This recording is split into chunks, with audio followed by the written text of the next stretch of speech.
চারদিকে যেন শুধু যুদ্ধ আর যুদ্ধ। এই যুদ্ধের বিষাক্ত বাতাস যেন ভারত বাংলাদেশেও এসে পড়েছে।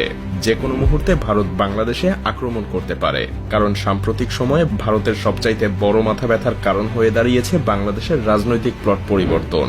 বাংলাদেশ আর কারো নিয়ন্ত্রণে নেই, আর এ কারণেই তারা বাংলাদেশকে পরোক্ষভাবে দখল করার হুমকি দিয়ে আসছে প্রতিনিয়ত।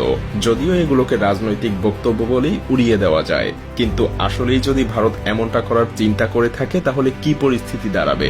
বাংলাদেশ কি পারবে পৃথিবীর চতুর্থ বৃহত্তম ভারতের মতো সামরিক দানবের মুখোমুখি হতে, নাকি নতুন আর একটা গাজায় পরিণত হবে? নাকি ভারত বাংলাদেশকে আক্রমণ করলে নিজেই বিভক্ত হয়ে যাবে, আলাদা হয়ে যাবে সেভেন সিস্টার? আজ চলুন সেই বিশ্লেষণই করা যাক। ভারতীয় সেনাবাহিনীর সংখ্যা প্রায় 13 লাখ, যা চীনের পর পৃথিবীর দ্বিতীয় সর্বোচ্চ সৈন্যের অধিকারী দেশ। তবে ভারতের সেনাবাহিনীর একটা বড় অংশ তাদের অভ্যন্তরীণ নিরাপত্তায় নিয়োজিত আছে।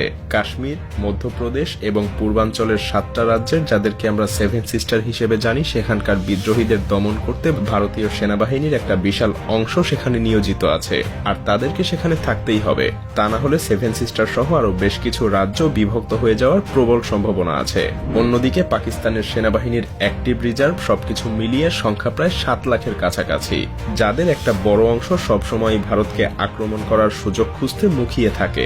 আর এতে করে ভারতীয় সেনাবাহিনীর অন্ততপক্ষে 8 লাখ সৈন্য প্রয়োজন পাকিস্তান এবং নিজেদের অভ্যন্তরীণ সব সংকট মোকাবেলা করতেই। এখানেই শেষ না, ভারতকে অবশ্যই চীনের আগ্রাসন থেকে বাঁচার জন্য আরো 3 লক্ষ সেনাবাহিনী চীন ভারত সীমান্তে সবসময় মোতায়েন রাখতে হয়। কিন্তু অবশিষ্ট 2 লাখ সৈন্য নিয়ে ভারত যদি বাংলাদেশে আক্রমণ করতে চায়, তবে সেটা যেন ভারতের জন্য হবে নিজের পায়ে নিজের কুড়াল মারার মতো। কেন বলছি এই কথা? কারণ সামরিক বিশেষজ্ঞরা মনে করেন কোন দেশকে দখল করতে গেলে সেই দেশের শক্তির চাইতে 3 গুণ সৈন্য থাকা প্রয়োজন।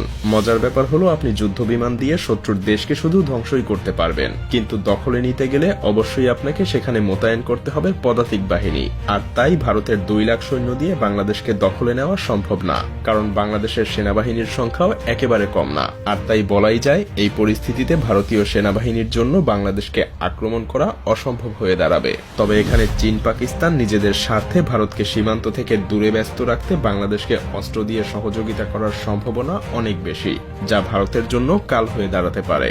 কিন্তু ভারতের সক্ষমতা কিন্তু এখানেই শেষ না, কারণ তাদের আছে পৃথিবীর অন্যতম আধুনিক এবং বিশাল শক্তির বিমান বাহিনী। তবে মজার ব্যাপার হলো, তাদের সেখানেও রয়েছে বেশ দুর্বলতা, কারণ তাদের পর্যাপ্ত যুদ্ধ বিমান আছে ঠিকই, কিন্তু লজিস্টিক সহযোগিতা করার সক্ষমতা অতটাও নেই। কারণ ভারতীয় বিমান বাহিনীর কাছে মাত্র 10টা হেভিওয়েট পরিবহন বিমান এবং 30টা মিডিয়াম ক্যাটাগরির লজিস্টিক বিমান রয়েছে।